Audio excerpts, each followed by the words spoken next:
பச்சை பசேல் என்ற ஒரு அழகான காடு இருந்தது. அந்த காட்டில் ஓங்கி உயர்ந்த மரங்களும் மற்றும் புற்களும் மேலும் அழகூட்டியது. அந்த காட்டிற்கு அழகே அதன் நடுவே ஓடும் ஆறுதான். அங்கு வாழும் மிருகங்கள் அனைத்தும் மிகவும் சந்தோஷமாகவும் மகிழ்ச்சியாகவும் வாழ்ந்து வந்தன. அங்கு ராமு என்ற எலியும் சோமு என்ற எறும்பும் வாழ்ந்து வந்தன. ராமுவும் சோமுவும் மிகவும் புத்திசாலிகள். இப்படியாக நாட்கள் சென்று கொண்டிருந்தது.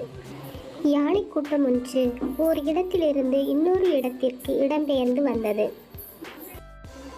காடும் அதன் நடுவே ஓடும் ஆறும் யானை கூட்டத்திற்கு மிகவும் பிடித்து போனது. ஆதலால் இந்த காட்டிலே தங்கலாம் என முடிவு செய்தன. இப்படியாக நாட்கள் சென்று கொண்டிருந்தன. நாட்கள் செல்ல செல்ல யானைகள் தங்கள் அட்டகாசத்தை ஆரம்பித்தன. இறைவேடு சென்றுவிட்டு இரவில் வீடு திரும்பும் யானைகள் சிறு விலங்குகளை மிதித்து கொன்றன. இதில் ராமுவும் கூட்டமும் சோமுவும் கூட்டமும் பெரும்பாலும் பாதிக்கப்பட்டது. மற்ற மிருகங்களும் தூக்கம் இழந்து தவித்தன. ஆற்றங்கரையில் யானைகள் தங்குவதால் நீர் அருந்த கூட முடியவில்லை. அனைத்து மிருகங்களும் இதை சிங்கராஜாவிடம் முறையிடலாம் என முடிவு செய்தன. சிங்கராஜாவும் நடந்தவற்றை கேட்டு தெரிந்து கொண்டது. நான் இதற்கு ஒரு முடிவு எடுக்கிறேன்.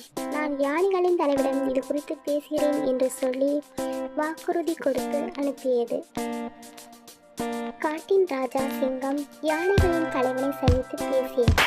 இருந்தாலும் எந்த பிரயோஜனமும் இல்லை. காட்டில் முன்பு இருந்த சந்தோஷம் காணாமல் போனது.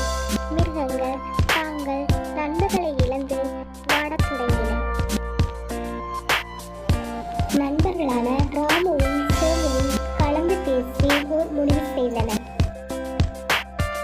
தாங்கள் கூட்டத்துடன் ஆற்றங்கரைக்கு சென்றனர். யானைகள் மேலும் இறங்கியும் விளையாடத் தொடங்கினர்.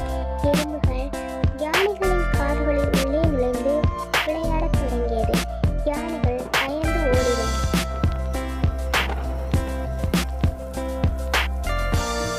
யானைகளின் ராஜா சிங்கத்தை பார்த்து கர்ஜித்தது. சிங்கம் நடந்தவற்றை முறையாக எடுத்து கூறியது. இதையெல்லாம் கேட்டு யானைகள் வெற்றி தலை குனிந்தன. இனிமேல் இப்படி செய்ய மாட்டோம் என்று யானைகளும் யானைகளின் தலைவனும் உறுதியளித்தன. இதை கேட்டு மற்ற மிருகங்கள் மிகவும் சந்தோஷம் அடைந்தார்கள். அன்று முதல் யானைகளும் மற்ற மிருகங்களும் நண்பர்களாயின. காடே விழாக்கோலம் பூண்டது. நாட்டில் மகிழ்ச்சி திரும்பியது.